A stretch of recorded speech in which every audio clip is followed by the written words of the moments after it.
Consolidation.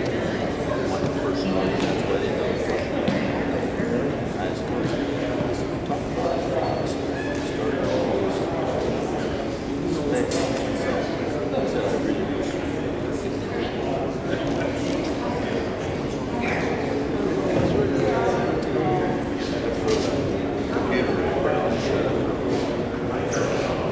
capital outlay money, we got a lot of that. It's not a problem.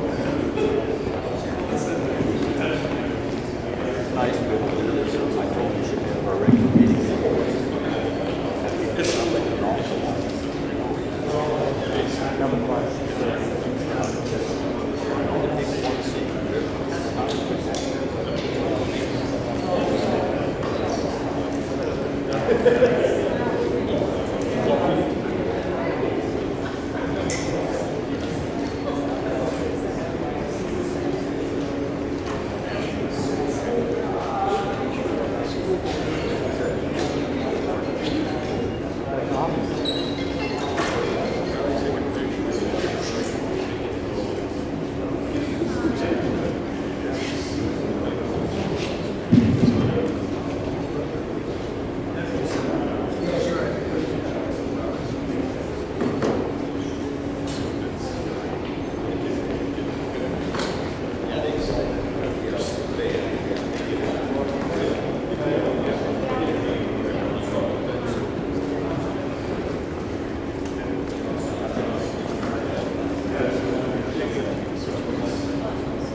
Most of those guys must have had COVID already if they don't wear a mask.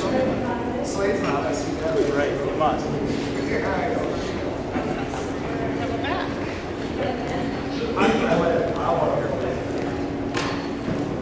Good evening. We're gonna start the meeting. We'll call it to order. Deb, would you take a roll call, please? Slade. Present. Tony. Yep. Warren. Yes. Mark. Yes. Hi. Yes. Thank you. We need a motion to approve the agenda for tonight. We have any issues or? Okay. So we have a motion to approve the agenda. So moved. Motion by Corey, second. Second. By Slade. All those in favor say aye. Aye. Opposed, same sign. Motion carries. So then we're to discussion items. We're going to turn it over right away to Tom, and he'll be in charge for the rest of the night. Thank you very much. Good to be here. My name is Tom Oster, Florida Education Consulting. Can you hear me okay? Okay. So I just want to preface before I get into this a little bit why we're here, or somewhat why we're here this evening. The Marion School District hired me some time ago, and I helped them do some strategic planning for their school district. And then beyond that, I helped them with some budget and finance things. They had an opt-out that was up and due, and they asked me to conduct a public meeting on the opt-out vote. And they had that opt-out, it passed, and it went into effect. But during the public meeting, there was a discussion about Marion needing to do something before that opt-out would expire, which would be 5 years from now. And they knew that any kind of a consolidation or reorganization takes time. And so they've been reaching out to their neighbors, Freeman being one of them, Canastota being one, and Parker being one, reached out to their neighbors to talk to them about would it be possible to look at a consolidation or a joint powers agreement. And what they're trying to avoid is a dissolve and attach, which I'll get to in a minute here in the presentation. So that's why we're here. This isn't anything that the Freeman School District initiated, but the Marion School District asked if they could speak to the Freeman board or a couple of representatives from the Freeman board and the superintendent. And I think that led to, well, maybe we should at least look at this information. Doesn't mean that Freeman's going to enter into anything. It doesn't mean that there would be any advantage for you to do this. opportunity to look at the information that's out there. And so Kevin asked if I would come and explain a little bit about what is reorganization for a school district and what does it mean and what does it involve. So that's my intention tonight, is to go through that, and then please stop me at any time and ask questions, and I'll do my very best to answer those. How did I get involved in doing this stuff? I'm a longtime educator in South Dakota, 32 years as a teacher and a principal and a superintendent, athletic director, coach, former secretary of education. I started doing this consulting work 11 years ago. We primarily do superintendent searches for schools, some principal and business manager searches. We do strategic planning for schools, school board retreats, and then we help with some one-off things like this. I'm currently working with 2 other school districts in the northern part of the state on a consolidation plan where they're trying to consolidate 2 districts into one. So that's a little bit of my background. I'm not going to waste time here. I'll leave this PowerPoint, but this is just a little bit about what I've done over the years and the districts we've worked with.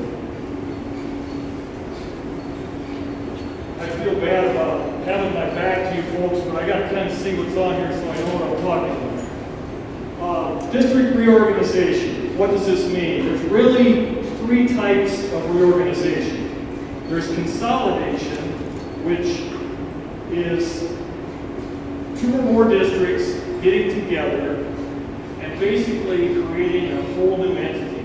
So when you reorganize in the consolidation, and let's just use Freeman and Marion as an example because it's easier to understand that way. The school boards of both districts go away at the end of the existing time period and prior to the consolidation. So let's just say that 2 years from now, Marion and Freeman were going to reorganize into the Freeman-Marion School District. Well, this board would no longer exist in its existing form, and the Marion board would no longer exist. And in the consolidation plan, you would decide, you being the 2 current boards, would decide what is the new district going to look like, and how are the board members going to be elected.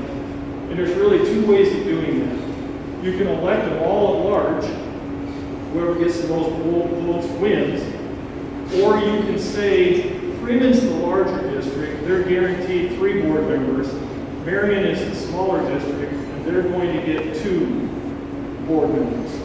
And you divide that up, you create districts, voting districts, and it's legal to say that the old boundaries of the Marion district elects 2 people, and the old boundaries of the Freeman district elects 3 people. Or you can decide you want a 7-member board and divide it up however you want. It's whatever the 2 boards can agree upon, put into the consolidation plan.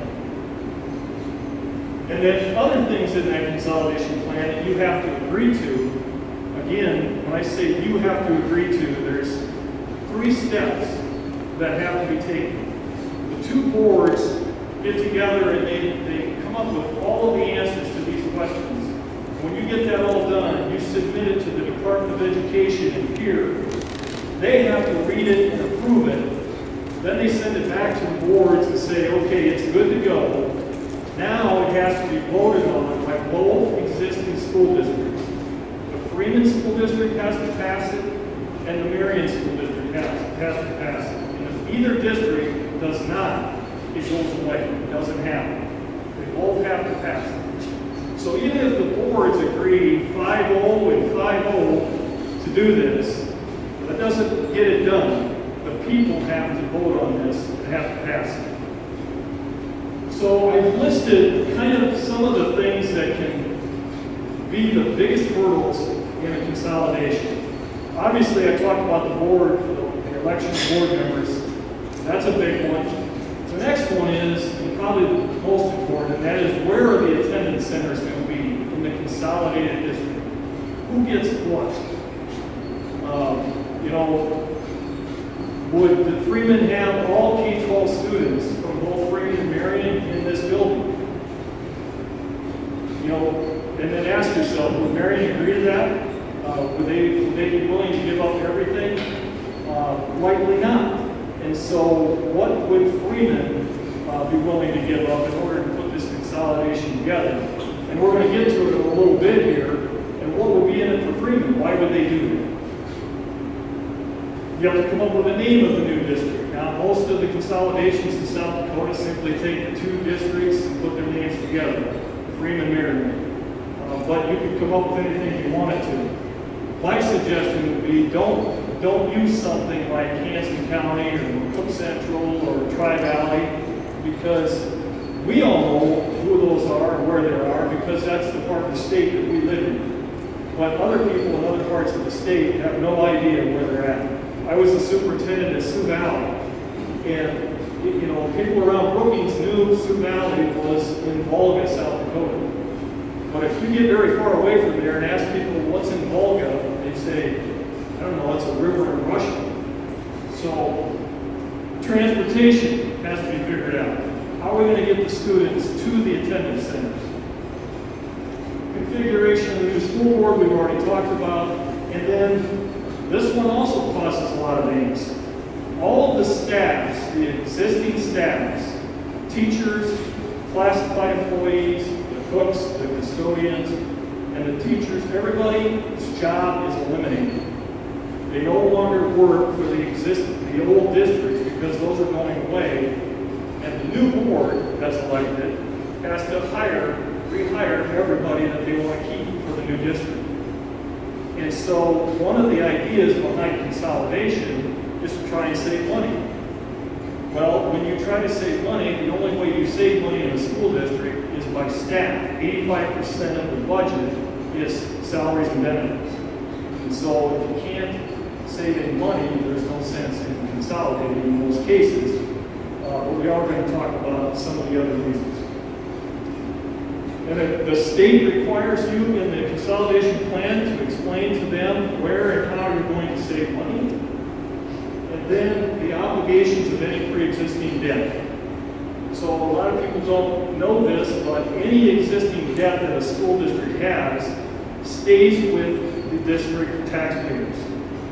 So even if you consolidated with Marion, and Marion had no debt, and you do have some debt, under the consolidation, the taxpayers in the old Freeman district must retire their own debt.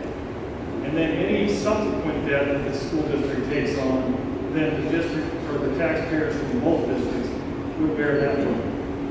And I'm going to go through that. You do have a little bit of debt. Then the second step is submit the plan to the Department of Education. Then both school districts give the final approval to that plan, and then it goes to the patrons for vote. Now that was one example. Another example is to dissolve and attach.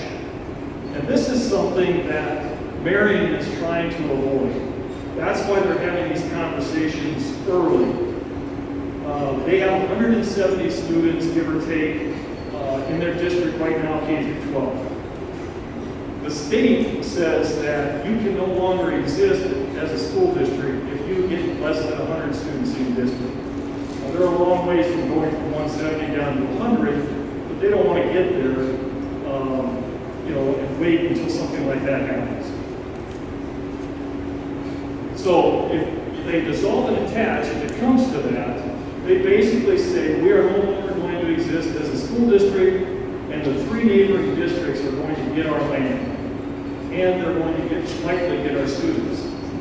At that point, the students can open and roll and go wherever they want. They can go to Parker, they can go to Canastota, they can go to Freeman, just as they can right now today.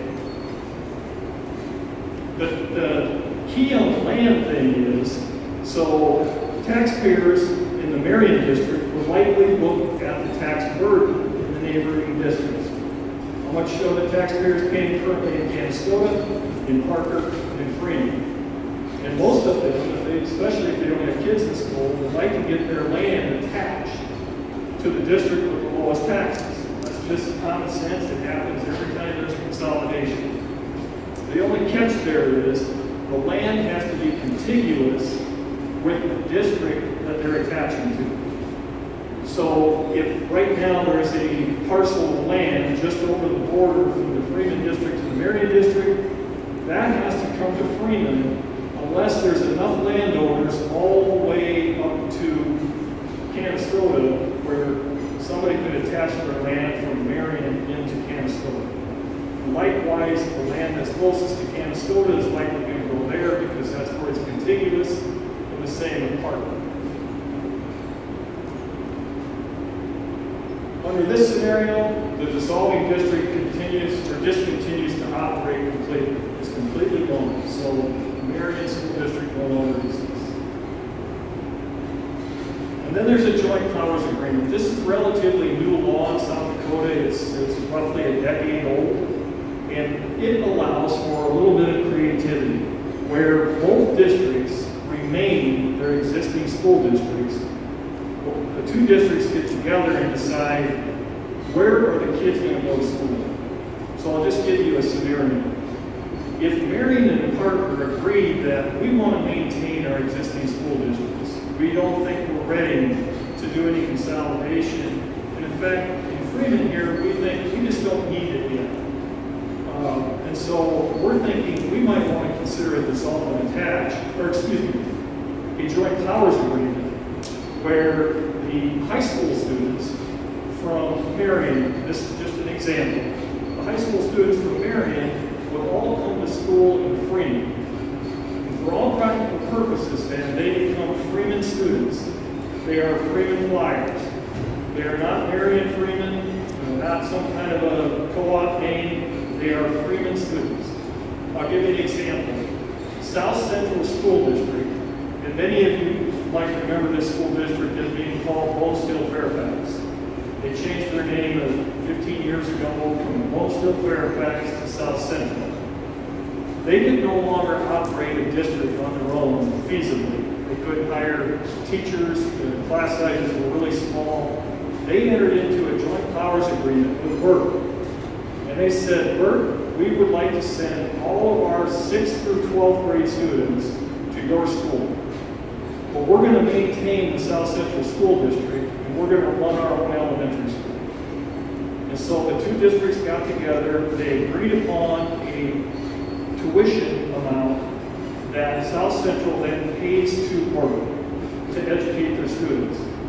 Burke then becomes responsible for their entire education. They're responsible for the report cards. They go through Burke's graduation. They are Burke kids as far as the state of South Dakota is concerned. The South Central District still gets the state aid for them. They turn around and send a tuition check to Burke to educate their kids. Why did the state allow for this? They knew how emotional it is and how difficult it is for two districts to get together and consolidate, particularly the district that's losing most of their identity. And they said this could be a stopgap measure, kind of something, what I would call dating prior to marriage. The other thing is, if you've dated for 5 years under a joint powers agreement, and somebody doesn't like the way it's working, you can go back to doing business the way you used to do business, and you don't have to go through with the marriage, which would be a consolidation. There are some real advantages to this. Again, financial advantages. Let's think about this in reality terms. Again, I'll use Marion and Freeman. And please don't misunderstand anything I'm saying here. Marion hasn't agreed to do anything, and Freeman hasn't agreed to do anything. I'm just trying to give you some examples. So let's say that Marion said, Freeman, we'd like to enter into a joint powers agreement with you folks. We're having a hard time finding people to co-op with us for extracurricular activities. We don't have enough kids to have a marching band, and go on down the list. And so we're going to enter into a joint powers agreement with you folks, and we're going to send all of our 9th through 12th graders to Freeman. Well, guess what? The most expensive part of their educating for those 9th to 12th students are the staff. And those folks, now this is the bad part, those folks would lose their jobs. Because I've been in education long enough to know that you could take on those students, those high school students, and bring them over here likely not have to add much of any staff to educate, because your class sizes are such that you could absorb it. So there would be an instant savings of money for both Marion, and it would create an opportunity for Freeman, because without a lot more expense of hiring staff, Freeman would take on all that tuition money for those students. So it's very financially advantageous for both districts. Again, it helps with extracurriculars.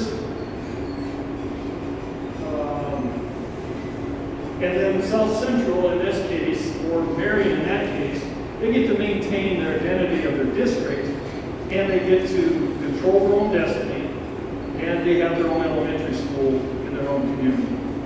In the case I just gave you, only the 9th and 12 will come home, so they will be running their own K-8.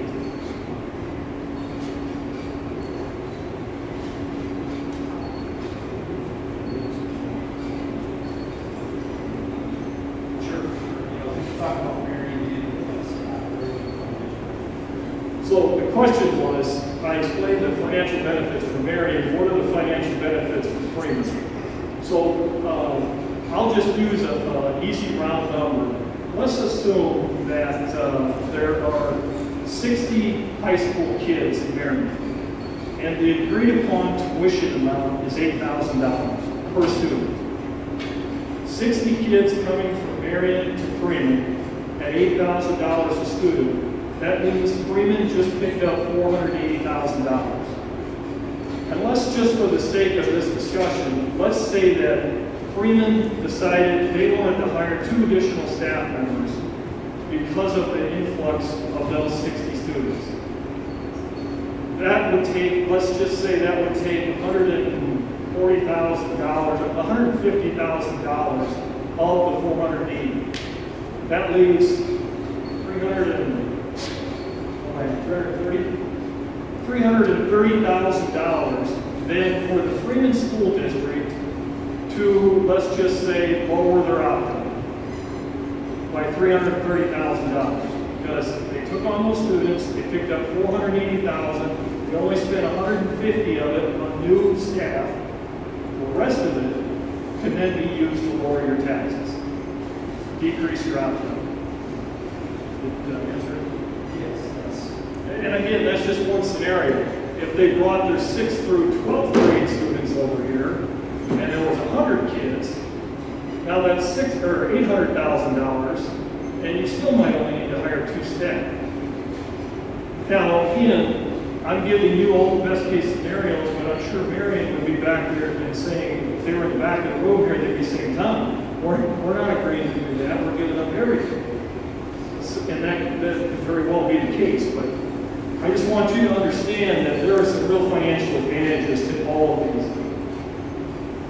Okay, so this is some demographic information about your district.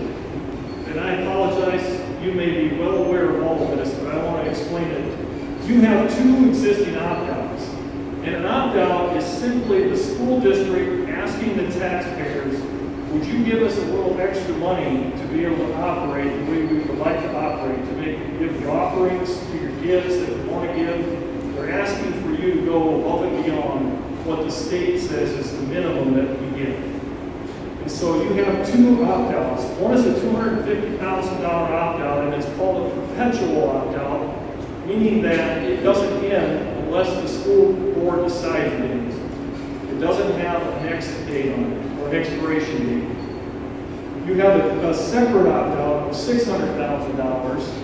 That has an expiration date on it, and as you can see, it ends at the end of the 22 calendar year. So the only way the school can get that $600,000 going forward is to ask you again if that's okay. And you have the right to refer that to a vote if you choose to, but if you say, hey, they've been good stewards of our money up to this point, we're going to agree that, hey, let's go ahead and do that. Let's not take it to a vote. Let's just let it pass. Now, to be fair to your school board and your administration, they haven't been taking all of that. That's the maximum that the board can ask for, but they haven't been requesting that of you taxpayers because they don't need it all. They've only been taking what they need up to this point. The capital outlay request is $1,491,000. That's what they've been requesting currently.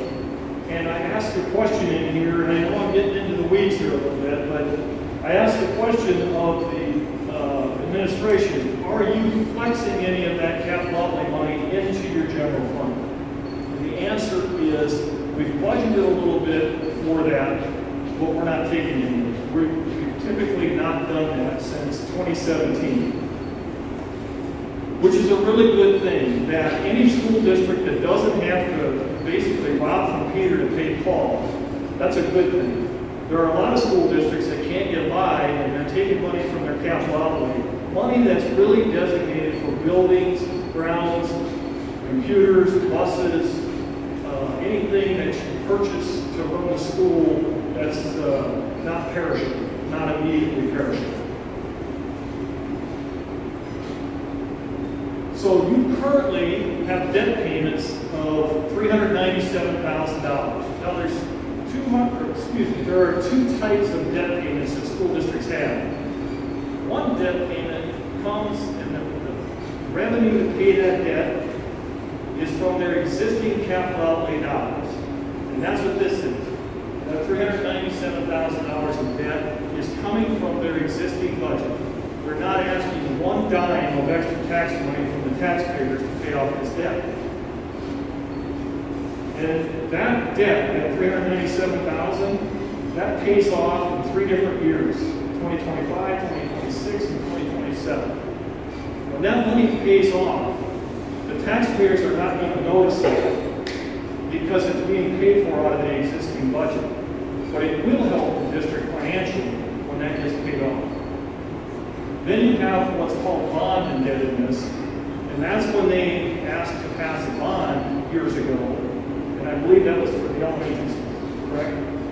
When they built the elementary school, they asked the taxpayers, hey, we'd like to build this elementary school, we want to raise your taxes in order to be able to do that.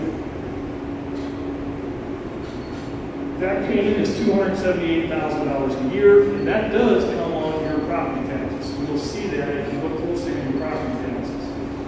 That amounts to 61 cents a thousand. So if you want to do some rough math, if you have a $100,000 home here in Freeman, you're paying $61 a year to retire that debt. If you've got $500,000 worth of land, ag land, if you've got a quarter of land that's assessed at $500,000, you're paying $300 a year to retire that debt, and so on and so forth. That will pay off in 2028. And that will lower your taxes by 61 cents. So before, when we talked about these opt-outs, one of the main reasons why a Freeman would look at doing something like this, a consolidation or a joint powers agreement, would be to try to eliminate those opt-outs, to try and lower your taxes, and be able to provide more opportunities for both your students and the Marion students under this scenario.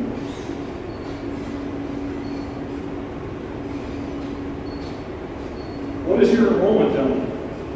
In other words, if we looked at this and we said, boy, your enrollment's dropping by 10 kids every year, and it's been doing that for the last decade, well then I would think there'd be more urgency in the room about having this conversation.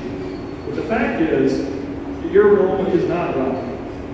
Your enrollment, you've noticed, has gone from 303 students in 2016 to 337 students currently.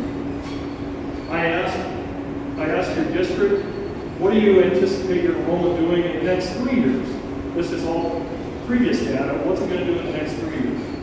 And I was told that we don't foresee any decrease in enrollment. In fact, we think that there will be slight increases in enrollment in the upcoming years. How did they come up with that idea? Well, they know what the size of their high school classes are. And their high school classes are typically smaller in nature and size than the incoming kindergarten classes. And that's how they're projecting that they think the enrollment will continue to creep up. Keep in mind, as that enrollment goes up, you get more state aid, you have more revenue, and if your expenses don't go up along with it, then they need less of that opt-out money. So I asked this question. If you could consolidate and if you had more money, what programming would you like to offer in your school that you can't currently afford to offer? And the answers were, and this is not an exhaustive list, by the way, it's just some of the first things that came to mind.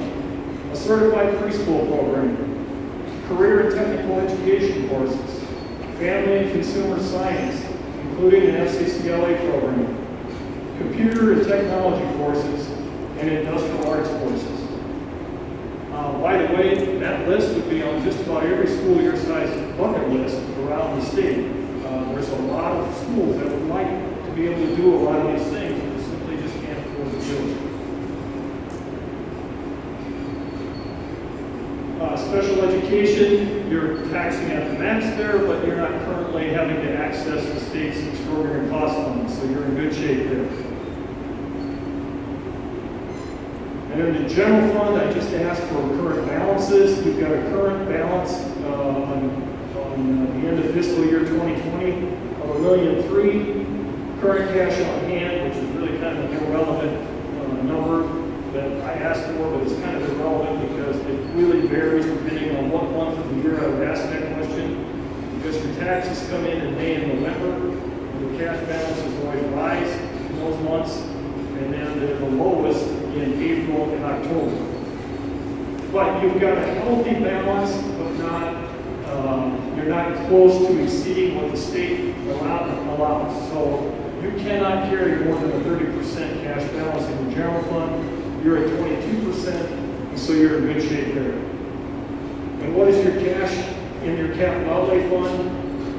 Was 2.1 at the end of 2020. It's currently at $1.8 million. My guess is when your taxes come in May, it's going to go up again, and you'll probably end the year somewhere north of that 2.1 billion figure. Now, you might say to yourself, if you're in the audience, why do they need $2 million in surplus cash in capital outlay? This is how a prudent school district operates when they know they're going to replace boilers, or they know they got a bus they need to buy. You know, anything that they anticipate needing to do to the school, so that when they get ready to do it, they can pay cash for it rather than trying to raise taxes. There may come a day when your debt is all paid off, where your board might decide we could now flex some of our capital outlay money and be prudent about it and lower or eliminate opt-outs. That's the kind of good financial position you're in going forward. If you remember 25, 26, 27, debt is paid off, 28, the bonded indebtedness is paid off. And so your board might have the flexibility. Of course, I say might because we don't know what the legislature is going to do, we don't know what your enrollment's going to do, but they might have the ability and the capability of saying, we can now flex some money and still be prudent. That means we can eliminate maybe the bigger opt-out, and we'll just keep the perpetual opt-out or something in between. It's very likely that you'll be able to lower taxes going forward. So, what questions normally come up in this kind of a meeting? What do the Freeman parents and community members get for agreeing to a consolidation? Okay. More opportunities for your kids, lower taxes. Those would be the two main things. Why consider and investigate pursuing this? Increased academic offerings, additional staff to provide better student opportunities, reduced total administrative costs, greater district efficiency, better class sizes, future stability to ensure the district long-term, and then lower taxes. I usually lead with lower taxes because that usually gets people's attention, but really, I mean, this is about what's best for the kids. So, I would be lying if I stood up here and said, boy, Freeman, you need to get something done here, and you need to get it done soon because the writing's on the wall. That's not true. That's not true at all. You could operate for a long, long time and not have to worry about dissolving or anything like that. You know, you've got the community behind you, so you're always going to have a good student number population. Is it going to continue to be a struggle to get class sizes of the perfect 25, 26 kids? Yes, it will. It is in every small community across the state. But you're more blessed than many because you live in a much larger community than a Marion or a Minnesota or, like go on and on and on. You just have a much larger community to work from. So there isn't as much incentive for you folks to look at doing something like this than there would be for a Marion or pick any other really small school in the state that has less than 200 kids. Canastota would like to have this conversation with Marion too. In fact, we've had a preliminary conversation with them. But they can't come to an agreement on the number one thing I had on the list, and that is attendance centers. What kids would go to school where? So, and what does this look like? A common situation would be that one school district would have all of the K-4 students. One attendance center would have all the 5th, 6th, 7th, and 8th grade students. And then the other district would have all the 9 through 12. So in this scenario, K through 4 would all go to school in Freeman. 5 through 8 would all go to school in Marion. And 9 through 12 would all go to school in Freeman. Freeman's the larger district. They would get most of the grade levels in Freeman. They also have the best facilities of the two districts. And so you want to utilize those facilities. But Marion has some good facilities in being able to handle all the middle school, after-school activities. So they've got the gym space in order to be able to do that. And so you wouldn't have to do one iota of building here. They wouldn't have to do any building there to make this work. But the elephant in the room is, if I'm a parent in Freeman, I live a half a block from the school, and I have a 5th grader. And I've just been told that my 5th grader has to get on the bus and go to Marion for 4 years before they can walk back across the street and go to the school as a freshman. Or, even more egregious in some people's minds, I live across the school in Marion, and I have a kindergartner. And you're going to tell me my kindergartner, instead of walking across the street to the school, has to get on a bus and come to Freeman and come to school here through 4th grade before they would come back to Marion. So that's the give and the take on doing a consolidation plan. Now, we that grew up and live on the east side of the state, we think that that's a big deal to get on that bus for 10 minutes and come here 12 miles. To get on that bus and come here. Those people that live out West River, they laugh at that when we say that. Oh, that's a 10-minute bus ride. They just laugh at us. But it is a real deal and it's a real concern. And if you're that parent, it is a big thing. So you basically have to convince the majority of the community that the better opportunities for the kids, the better class sizes, and the long-term stability is worth it, and the lower taxes. Because Marion, by the way, also has an opt-out, and they would like to get rid of that as well. And so if people could get lower taxes, provide more opportunities for their kids, does it make sense to have the conversation? Even though my 5th grader has to get on the bus and go to that other school. Questions? You have information on Marion's financial situation? Pardon me? You have information on Marion's financial situation? Marion's, I do have Marion's financial information. I didn't bring it with me. Right now, they're in good shape. They've got the opt-out this past for 5 years. They've got healthy fund balance in their general fund and in their capital outlay. Could they operate for the next 5 to 10 years? Yes, they could. But I have to give them credit for looking proactively. And believe it or not, their biggest immediate short-term concern is their extracurricular situation with their kids. Right now, they are they are at the junior high dance, and they don't have anybody willing to dance with them. And so their kids are sitting there without an opportunity.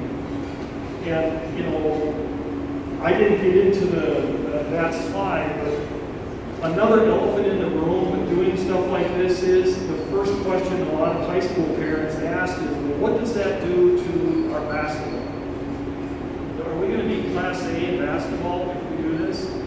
And if the answer is yes, right away cold shivers go down their spine. It's like, oh my gosh, we're going to be A, we'll never win. Well, I got news for you. I've been in both schools. A lot of times it's easier in 11-man football to make the playoffs and easier in Class A to make the state tournament because there's a heck of a lot less schools. But that's a concern. The other thing I would tell you is right now, I would guess that you witnessed a basketball or volleyball team that had to play kids that were really too young to be playing varsity because you didn't have enough kids. Or JV that were maybe an 8th grader because we didn't have enough kids.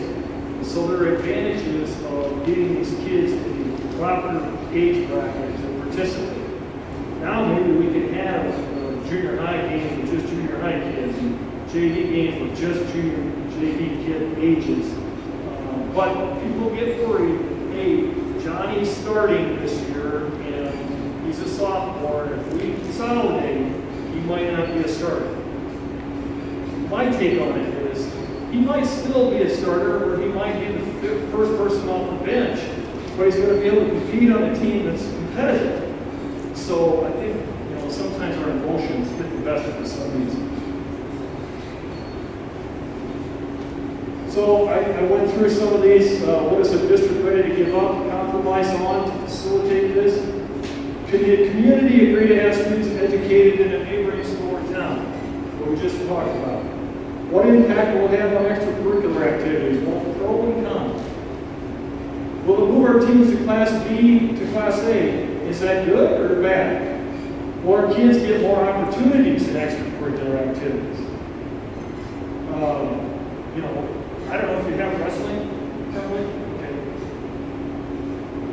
That, you know, I was going to say, if you don't have wrestling, maybe that's something you could add.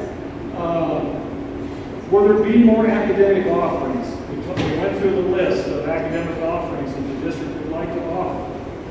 Where will the ball games be played? Again, you wouldn't think that would be as big a deal as it is, but it's huge. What will the new district be called? What will the mascot be? Again, I've seen co-ops fall apart because two districts got in a fight over what the mascot would be. I've seen football co-ops fall apart that couldn't agree on how many cheerleaders were going to be from each school. Again, that's not why you co-op with somebody, but it can derail. How will the transportation be handled? How much money will it save, and can we eliminate the opt-outs? Big questions. That must be it. So, great question. In the short term, Marion's fine financially. If they would continue to have declining enrollment goals, say they would lose, you know, people don't realize it, but if 8 kids leave the district in 1 year, that's $60,000 in state aid that they lose. That's one teacher. The problem is if those 8 kids were spread out over all 13 grade levels, you can't eliminate a teacher when those 8 kids left, but they lost $60,000, and so how do they make up for that? What do they cut to make up for that loss of $60,000? Say that's just in the first year, and another year 8 more kids leave, and so on and so forth. Or maybe they graduate 18 seniors, but they only bring in 12 kindergartners. Well, that's a loss of 6 kids, 50, you know, 6, 7, $42,000. So that's why they're trying to be proactive. But in the short term, they're fine. And honestly, if this board took action tonight to say, Tom, you should go back to the Marion School District and say, we'll co-op with you in all sports except football. I know football could be a deal killer because Freeman, Canastota has had a ton of success. And believe, from an old football coach, I get that. And that would move you from, at least this year, it would move you from 9 to 11. There would be some angst on some people's parts about doing it. I don't know if you co-opt with Marion, I don't think it would move you from B to A in basketball volume. Okay. Yeah, I think when we looked at the numbers that the Activity Association came out with in December, we would be about 3 or 4 kids below what the threshold would be. So for it's kind of weird, usually they do that every 2 years, but they're trying to get on a similar alignment with what neighboring states are doing. So the count they took in December will only be good for 1 year, and then they will recount again next fall.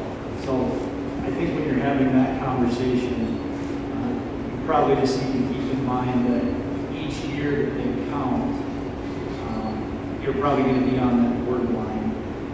You know, at least for the next 2, maybe 3 counts. After that, I think when some of our elementary grades start moving into that 9th through 11th grade, I think you're probably inevitably looking at moving to A just because we have some, like you said earlier, our smaller class sizes are in our 9th, 10th, 11th grade right now. So just it's something.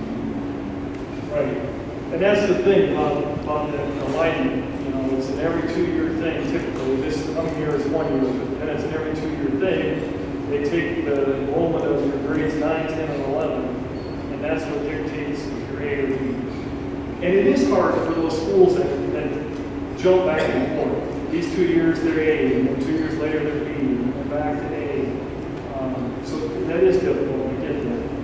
My point being that, again, they're looking for a dance partner in the short term to provide an opportunity for their kids for extracurriculars.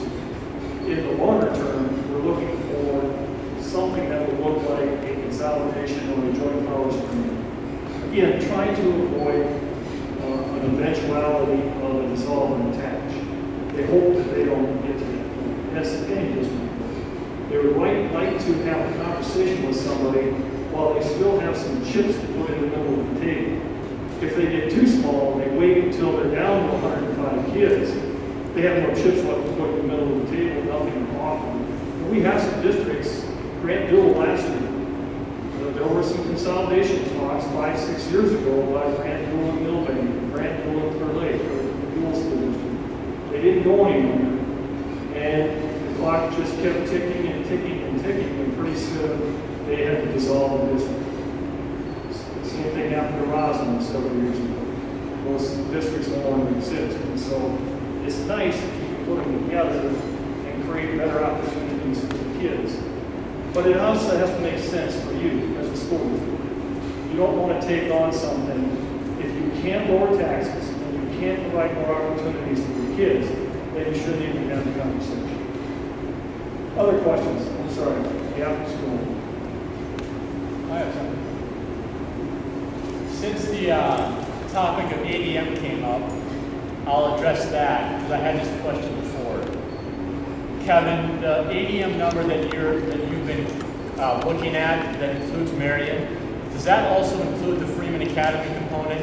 Because something that seems to have gotten lost in this conversation is the fact that Marion is in a sports co-op with Freeman Academy. So I'm wondering if there's been any conversations taking place on what the Freeman Academy component looks like in this conversation. To my knowledge, the Freeman Academy co-op has not been renewed. Not been what? Has not been renewed by the Marion School Board.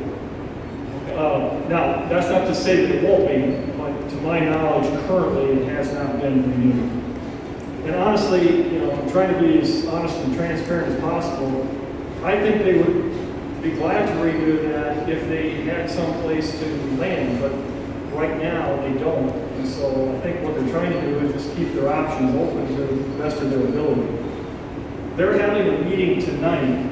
There's 2 board members from Marion, 2 board members from Bridgewater, 2 board members from Emory, 2 board members, Bridgewater, Emory's 1 board, and 2 from Eaton, and the superintendents. And they're talking to them about a football co-op.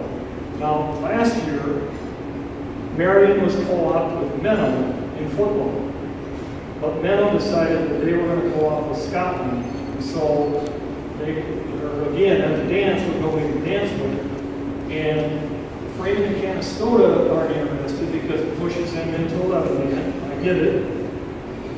So they're trying to find somebody, and being everything is held in Bridgewater, it's actually closer for Marion to go to Bridgewater than what they were driving last year to go to Marion. And so they're having a conversation tonight to see if those schools would be willing to take on their kids. It does not change their alignment. They would stay 11 in football, and it could solve at least that problem for their kids moving forward. And as you understand, they could play basketball next year. Marion and Freeman Academy could play basketball next year without a co-op because they could put 5 kids on the floor. Now, would it be a difficult situation to say the least? Yes. But they could do it. In football, they can't. They absolutely cannot do it under any circumstances by themselves.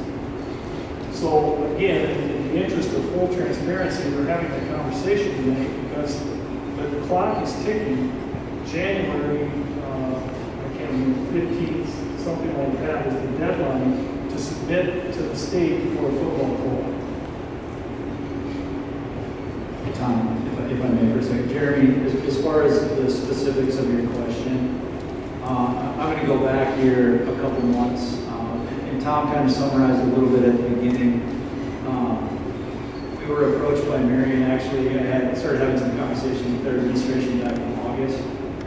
And we met as far as 2 board members from Marion and Freeman at the very end of September. The scope of that meeting was specifically to talk about consolidation, not a sports co-op. I will tell you that over the course of that meeting, we did talk a little bit about co-ops, but we said that we didn't really want to get into any more talk about consolidating and co-oping until the board actually made the decision to want to move forward with that. We talked at our board meeting in October a little bit about what was discussed at that meeting as far as the consolidation of different things. We kind of put things on hold. So we've been having some informal conversations, and then ultimately in December, the board decided that they were going to want to do this tonight to kind of give people an opportunity to hear about some of the stuff. So I have spoke with Freeman Academy. They said if we are going to have some conversation with Marion, or I guess anybody for that matter, about a potential sports co-op, they would like to be involved in that. But there hasn't really officially been any conversations with Marion or anybody else officially as far as sports co-op is concerned. And those numbers that you said do not include Freeman Academy. So I don't know specifically what their number would be, but if you would include that in sports, so we're talking about sports other than football, that would push us to the next classification in those sports if all 3 were to go. So I just want to make sure I heard you right. There has actually been some conversation with Freeman Academy informally. Informal. I've talked to Nathan F. a couple times, and actually just the other day, he said if you plan to have conversations with Marion about a sports co-op moving forward, we would like to be involved in those conversations. So that's pretty much where we're at right now, and it wouldn't go any further than that until the board decided they wanted to go there. Thank you for that clarification. Yep.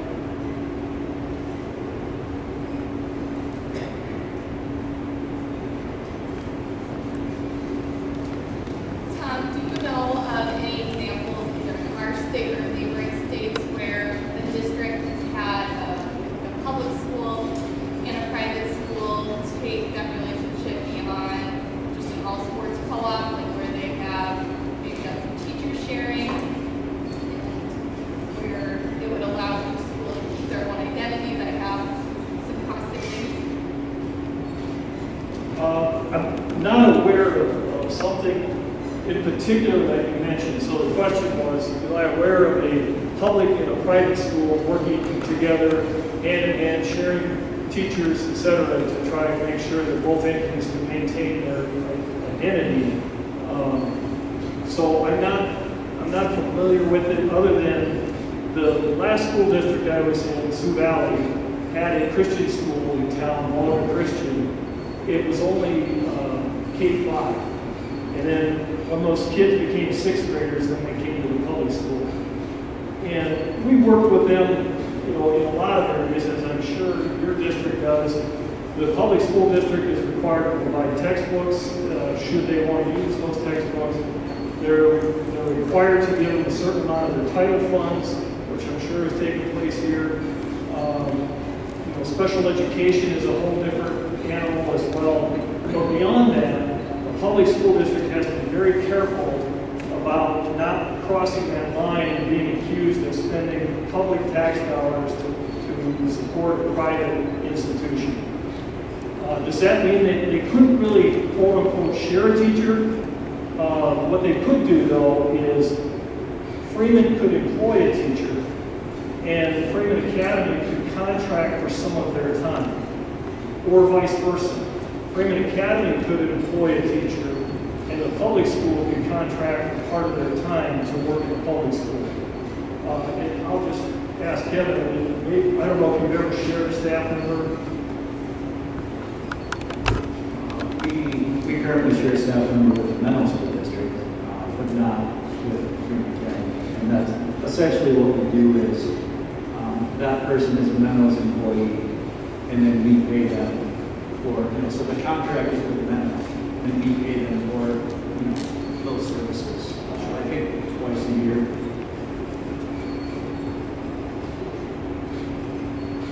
The other dilemma you run into is typically, I have no idea what the case is in Freeman, but typically the public school salary is better, the public school benefits are better than they are in a private school. And so the private or the public school teacher wants to remain as a public school employee so that their salary would be based on that rather than on the flip side. There are just some nuances you have to work through, but absolutely, if it works for the two school districts, absolutely they should try to do that anytime it works, as long as they're staying within the legal boundaries. Thank you. Other questions? We've tried doing that over the years with the academy, trying to have teachers, but some people that send their kids there don't like having their kids come to Freeman for classes, so that always broke down after we tried doing it back in the early 2000s. So, if I'm understanding, you said that in the past you tried to do it, but some of Sharing the... teachers by sending students back and forth, I see. and that was all, that was, Rather than having the teacher move, you had the students come here to, an academy student come here to take a class. correct. But some of the academy student parents weren't fond of having the Right, yeah. child here. That's kind of when everything kind of fell apart, but we didn't really do much with them all after that. And that's the real advantage I had in my situation where their education system stopped at sixth grade, so we knew they were coming to the public school eventually. And so it probably was a little bit less awkward for us to work with them. They in fact did all come over to our school for art and for physical education. Is there a way of figuring out what kind of savings it would be for our school by doing the consolidation? And also, what kind of classes we could afford to add to make it, for me, it's something where I don't, sure it'd be nice to save money, but if we could add some of those home ec classes, different things back into the curriculum, I think what better thing to do for a lot of our kids. I think that's more important than anything. So the question was, is there any way to figure out what the actual cost savings would be? And therefore, could you figure out what other opportunities you could add as a result of that cost savings? And the answer is yes. We'd have to make some assumptions though. So we'd have to say, if you did this is how much it would save. So back to my example before, if the middle school was in Marion and everything else was in Freeman, we could run a scenario pretty easily. Now I'd have to sit down with both superintendents and say, all right, if we do this, there's only going to be one superintendent, there's only going to be one business manager. So that's a big savings right there. But we are going to need an additional principal. you have a principal here, but we're gonna need another principal. So we're gonna eliminate 2 administrative positions right off the top. We're gonna add 1 back in. So we could go through that scenario and say, okay, how many first grade teachers, how many second grade teachers? Because again, salary and benefits are 85% of the school district's budget. It's pretty easy for us to get to that. And then we have to estimate transportation costs. Well, I think the public would like to get a good idea on that, to see whether it's worthwhile doing it now already, while we're both still in a situation where we can do things, instead of getting behind. Tom, just going, I'm going to go back here again to when we met with representatives from Marion back in September. You provided us with kind of a timeline or an outline of, you know, if we were interested in just looking into this, because like you mentioned earlier, this is not a decision of the board. I mean, they have to decide if they were okay moving forward with it all when it comes down to the people.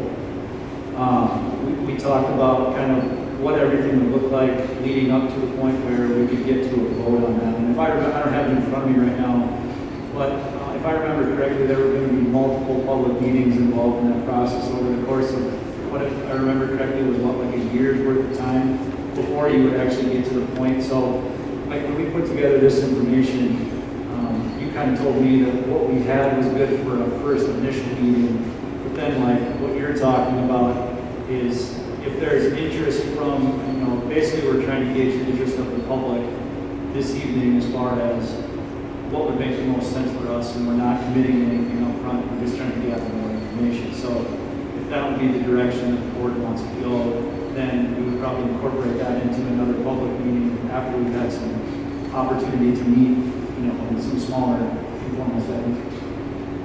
Absolutely. It's an 18-month process minimum, and more likely 2 years, in order to get from this meeting until your new district is formed. Because again, you have to basically start from a July 1 of a certain year and work yourself backwards, because we've got to elect a board, we've got to hire a whole staff. Now granted, most of the staff you can hire are existing Freeman staff and existing Marion staff, but you still have to go through that process. So it's a long, drawn-out process. Not to mention the fact that both communities would have to vote yes on this. And what they would be voting on is all spelled out in there. So as you would imagine, every time somebody sees something in that plan that they don't like, they vote no.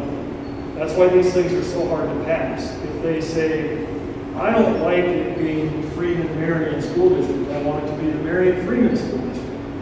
Well, you would never think that that would cause somebody to vote no, but you'd be surprised if it does. Or I don't like the mascot they picked. Now, you don't have to, the boards don't have to get completely into the weeds before you vote on this. Some of that is decided by the new board. But it's a long process to answer your question. That will be up to the board whether they want to take this a step further. The other thing I always caution people is that there is less than 5% of the patrons of the Freeman School District represented here tonight. And so even if everybody in this room said, yeah, I think we should pursue this and look at this, the board may get feedback from other folks that aren't here tonight, or they may have already and said, over my dead body, we don't want you pursuing that. And I get that. I've sat in that chair before for many years. A board wants to do what their constituents wants them to do within reason. But that's something that I'm not trying to put pressure on anybody. I was just asked to come and explain the process. Your thoughts on there, the class,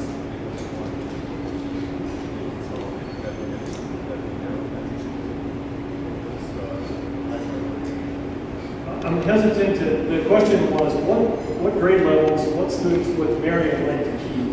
And I think based on at least an initial conversation, that middle school. And here's their rationale. They don't want their kindergartners getting on a bus either, any more than anybody else. But they're trying to think, what's in the best interest of that community as a whole? And they're thinking, if we had the middle school, we could take advantages of the facilities that we have. They have a very nice gym. They have 2 gyms, but one of them is old. It's still better than a lot of schools' gym. They have one really nice gym. their concern is, will anybody ever come to their community anymore? And they think, well, if we have all the middle school activities, middle school volleyball games, middle school basketball tournaments, et cetera, middle school football games, all that would be handled in Marion. And so people would still come to the community, still go to the grocery store, still stop at the convenience store, all of those things. That's kind of the way they're looking at it.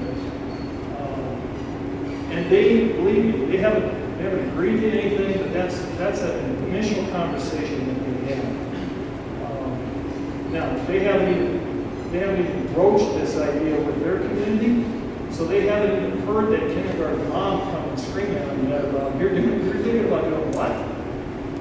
But I think that's at least the initial conversation is they think that makes the most sense to keep their community somewhat viable. I have a couple questions. Has the board given you an opinion on how they would feel about a joint power agreement? And the second question, since your contract with the Marion Board, are you on board to see them through this process, whether it happens with us, Canastota, whoever? And when does the financial exposure for the Freeman district start to be? Good question. So, first one was, being that I'm under contract with the Marion School District to help them, and is that with any district? Yes. The answer is yes. My job, as I see it from them, is try to find them a dance partner, someone that's willing to have the conversation, and then we'll start worrying about the details after we find someone that's willing to at least sit down with us and have a conversation. So that's number one. And, you know, if I talk to the board, some would prefer to work with Parker, some would prefer to work with Canastota, some would prefer to work with you guys. And it's kind of, I'm sure it comes down to where they go to church, where they shop, what implement dealer they like. All of those things come into play. But they all are in agreement that they can't be choosy. So who's ever willing to work with them and give back something, that's what they want to work with. So the answer is yes, no matter who they are willing to work with. As far as when does any financial obligation start for you folks, well, I don't know the answer to that. To be honest with you, I've probably had 10 meetings and had to build Marion School District in Donald. I grew up in Ethan, South Dakota. I spent 18 years in Avon, South Dakota. I love small schools, and I hate seeing small communities die. It bothers me. And so I'm just trying to help facilitate this and get something to happen. So I can't answer your question. When would there be any financial obligation for Freeman? I suppose not unless they ever agree to provide it. And by the way, it's a pittance. I can't even remember what I put in the proposal. So the original proposal that we discussed in October, it was a split cost between us and what would have been the Marion district. I'm trying to remember off the top of my head. I had it pulled up at the last meeting because you asked about it. It was around $10,000. So I think it was about $5,000 on the part of each. Yeah, $4,500 to $5,000. And the way he explained it to us the first time that we even discussed this was, I will take you as far as you want to go. So like he talked about this potentially being an 18-month process. You know, say we do this, you know, we've got some requests to, you know, can we start throwing some assumptions together about where we could save, what it could look like. You know, we get 2 months down the road and then all of a sudden we kind of lose momentum and it looks like there's just not a lot of interest anymore. Then basically we pay him for time served more or less on that end of the deal. So it's only the full amount if you take it all the way through. I think you had one more part to that. I apologize. I forgot. Well, I specifically about the joint power agreement. Oh. Very important to give you an opinion on how they felt about that, because in my mind, that insulates both districts, because nobody's really moving. We gain, you know, some financial solvency from it, tuition. They're not losing their school. So the question was, has Marion talked about a joint powers agreement and are they willing to look at that? Because there will clearly be some benefits for both districts. The answer is they've had a very preliminary discussion about it.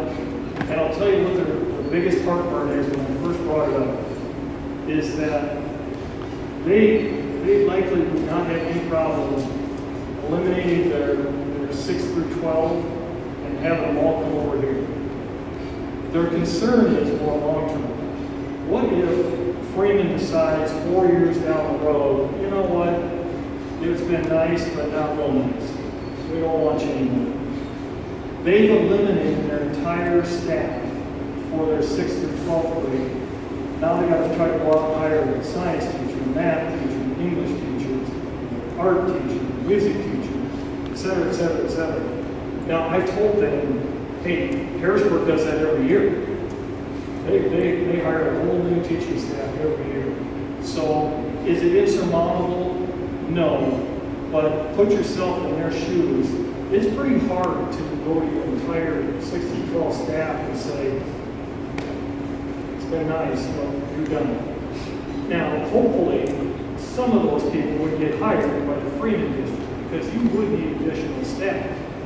And you would be, if you want to start FCCLA and FFA and industrial arts and all of that, to the extent that those teachers would exist here, I would hope that they would get first dibs at some of those jobs. But so the answer is yes, they had that conversation. And frankly, if it meant their kids had extracurricular opportunities and better academic opportunities, I think they would consider that. They're just like a lot of you sitting here in this room. They're trying to figure out what's the best thing that we can do for our kids. There's another really, it's almost a bad thing, you know, as school administrators, we hate it when things can go to a vote. We just want the board to be able to make decisions and not muddy the water. Well, in this situation, the board can make a joint powers agreement. But if the Marion board members are like, we'll make the decision, but we want to take it to a vote. And the school attorney saying, sorry, that's not something that's subject to a vote. Now think about that as a board member, that's a big decision to make for your district. Not as big a decision as consolidation, but that gets a vote. Long-winded answer to your question, but yes, they have had a conversation about it, just not in real depth. Any other questions? Thank you very, very much for. Scott. So you showed the trend lines for Freeman for class size. Do you have anything like that for Marion? I don't know if I have a trend line. I can tell you I brought along,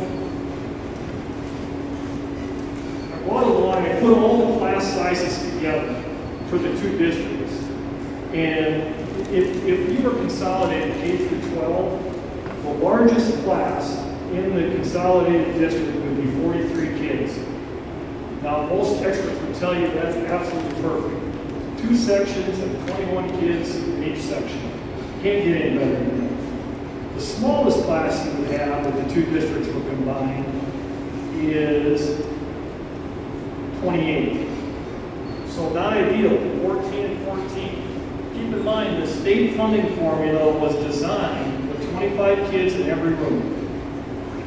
Now, whether you think that's good or bad, having 25 kids in every classroom, that's how the formula was designed. So school districts that have 325 kids, 25 in kindergarten through 12th grade, they're fine financially. They're doing great. School districts that have 650 kids, 2 sections of 25 in every grade, they're doing fine financially. It's the districts that are in between them that struggle financially because the economy of scale doesn't work with 14 and 14. But you take the good with the bad. That's the way it would work. I don't know what the trend line is. I haven't asked David over there the same question I asked here. My suspicion is more of the same. I don't think they're going to drop like a rock. I think they're going to maintain that 160 to 170.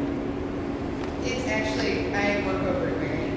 We in the last 3 years, we've gone from 174 to 280 kids. Actually, as of today, you have 176 kids. Okay. But I do think that there's some, well, I'll just tell you here, right now, in kindergarten, they have 15 kids, first grade 15, second grade 10, third grade 17, so a good sized number there. Fourth grade 15, fifth grade 15, sixth grade 13, 13, 13. And then high school 10, 15, 11, 14. So why do you suppose their high school class sizes are the smallest classes in the whole school? What do you think's happening? They're open enrolling when they get to high school for two reasons. One is they want opportunities for extracurricular activities, and they can drive. They're old enough to drive, so mom and dad don't have to take them to wherever they're open enrolling. But I'm sure that that's happening. And I know they have more kids open enrolling out than they have open enrolling in. I've looked at the Department of Education's website. And so again, their board's looking at that saying, we need to do something to provide opportunities for our kids. But again, they don't know exactly what that is either. They're just trying to start this conversation. Thank you for the question.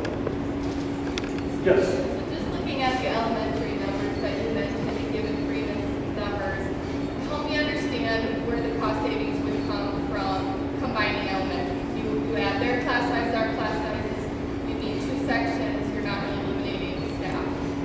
Well, but you haven't talked about, or I know what you're thinking. You're thinking, well, we're still going to have two kindergarten classes, two first grade classes, but right now we have 1 and 1. Right now you have 28 kids in kindergarten.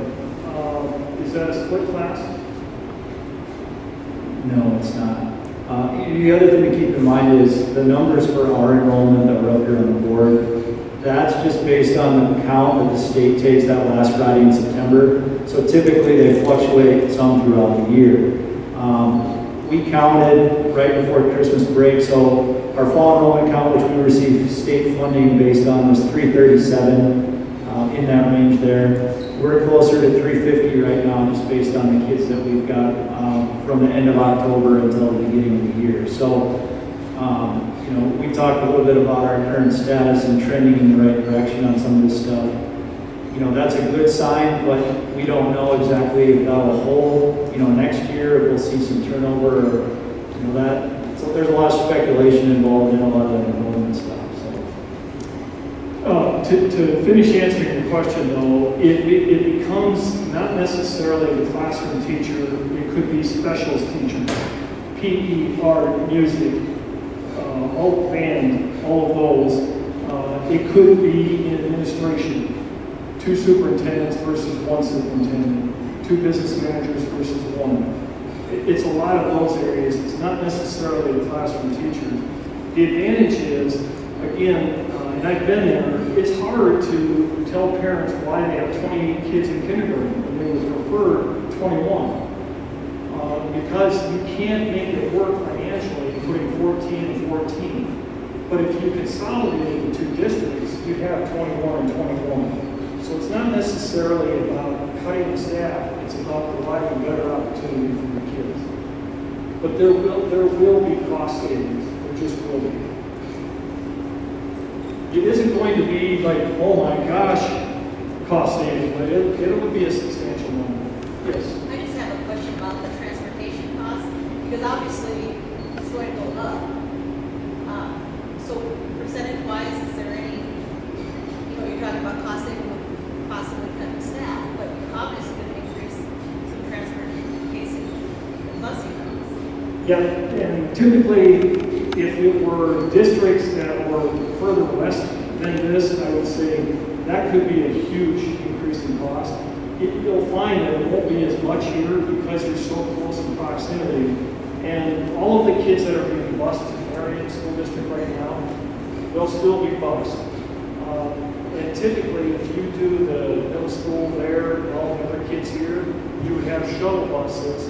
And I've seen it done 3 different ways. One is they pick those kids all up and they just bring them here.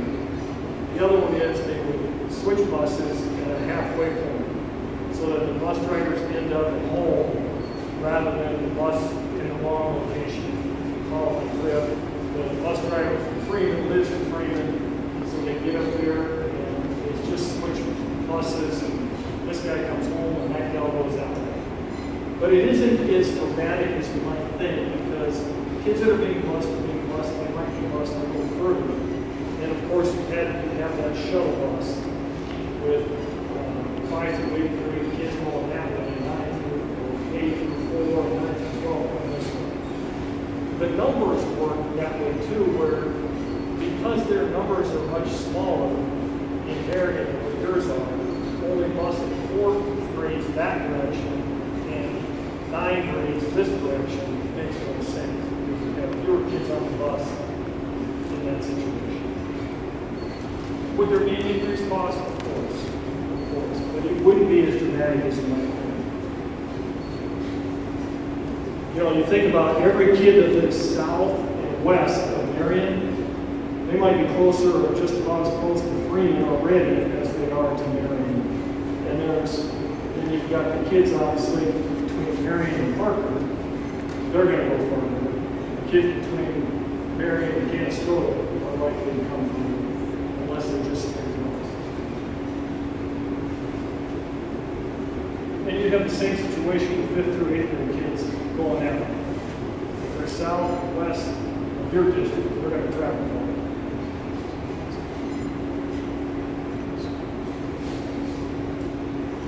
Other questions?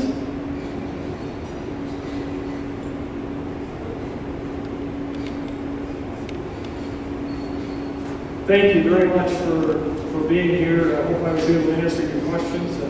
And I wish all of you and the board the best of luck. These are not easy conversations. How do each of the board members feel about doing something?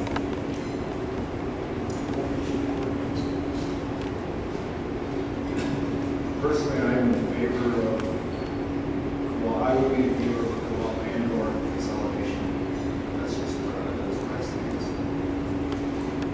I would need a lot more public feedback before I make up my mind on it. I guess I'm a slate. I would need some more public feedback before I made up my mind totally, but I'm very open to the possibility. Yeah, for me, I see pluses and minuses, but I think we're here to represent the community, and so I think we're here for you. Yeah, I think you go either way.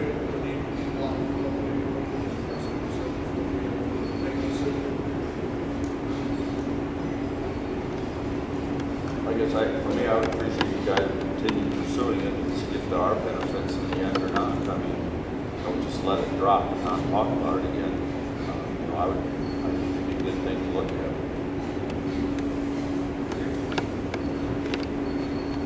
I'm sure we'll just adjustments on that for next week. Lauren, I don't know if you want my opinion or not, but I'm going to give it anyway.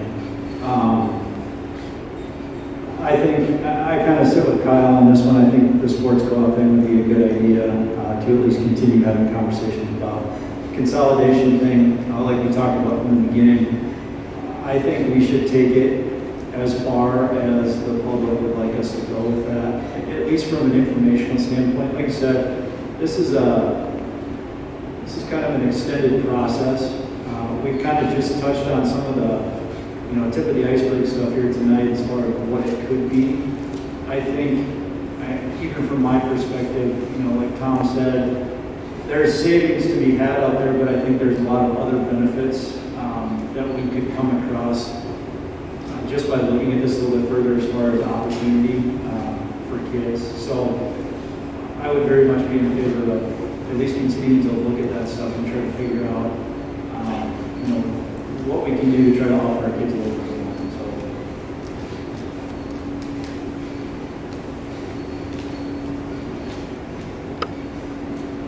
Got it? Yes. Will this be an agenda item on your next meeting? I believe it probably should be. I think we're at the point now where just one way or the other, as far as we've talked about at past board meetings, you can talk about sports co-ops and you can talk about consolidation. And I even said this to Tom on the phone. they're linked, but they're not linked, and that's kind of, an odd thing to say, but as far as the consolidation things go, I think we just need to make a decision in terms of whether we're okay with exploring it further or not. I think the sports co-op side of things is probably a separate conversation in terms of, is that something that we potentially want to look at as far as the benefits it could provide, maybe leading up to a consolidation? Or is it something that we're not really interested in doing either based on where we are? So I think maybe both of them could or should potentially be agenda items on Monday, just to kind of get some direction one way or the other, whether we want to pursue either one of them further or not. Just wondering if they do decide to go football with Emory Bridgewater, is there still a chance that the basketball and track and cross country, if there'd be interest in co-oping with them, that part of it, or? I don't want to speak for the board. I have had a couple conversations, just very informally with some people from Marion. I think they would be, and again, I don't want to speak for them, but I think they'd be interested in having a conversation in whatever manner we would be okay with. So obviously their big concern right now, I think, is football, just because of where we sit with our current agreement. But I think they would be more than happy, and Tom, you might know just as much as I do, about having any type of conversation as far as that goes. They did tell me before I came over here that they understand your dilemma with the football situation, but they did tell me if Freeman would be open to co-oping with them in all the other sports, they're golden, they're good to go. They would be tickled and delighted and very happy. Well, the number of girls out in basketball, what's the numbers in junior high and stuff, I'm sure there's going to be more.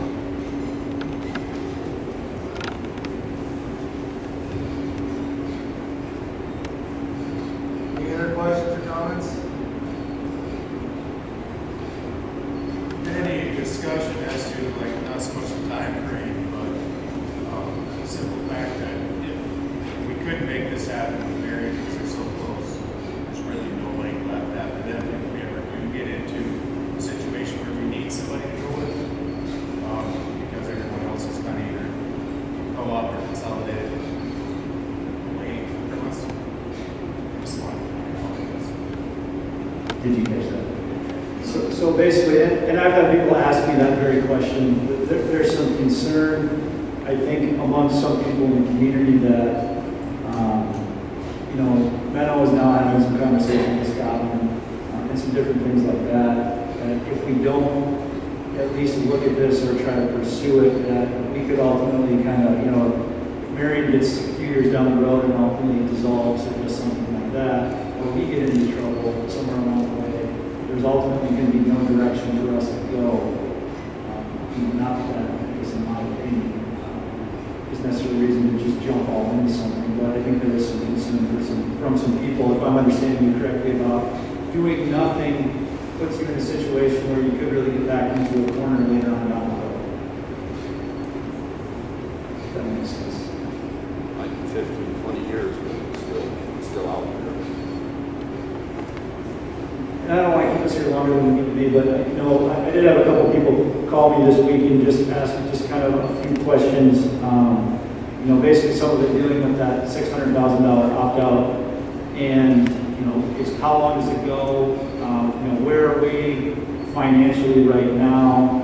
And I guess the big one was what is your plan going to be when the opt-out eventually does expire in 2022? We kind of highlighted some of the key areas up here on the board earlier as far as where we're at financially. And we are far and away in a much better position than we were, 3 years ago when we asked the people to kind of help us out because of the hole that we were in. We've really positioned ourselves, put ourselves in a position to have some options moving forward that should, I think, provide taxpayers with some breaks because of what we've been able to do. The last 2 years we have not asked for the entire opt-out amount. And we we have reason to believe, and we can only speculate at this point in time because enrollment and different things play into that. But, even next calendar year, being able to request even less and, looking where we are from a capital outlay standpoint and eventually getting out from underneath some of that long-term debt, that we might, even on our own, be able to reduce what we're asking people to do for us right now. So, I know that was a question that I was asked a couple of times, and it really hadn't come up a lot tonight. But, we've done a pretty good job of putting ourselves in a position to have some options moving forward, and hopefully to take some burden off some people in the years coming. So that's all.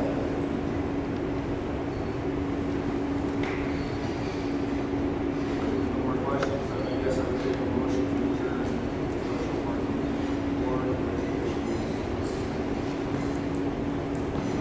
Motion by Corey, by second. Motion, second by Mark. All those in favor say aye. Aye. Opposed, same sign. Motion carries. Thank you for coming tonight.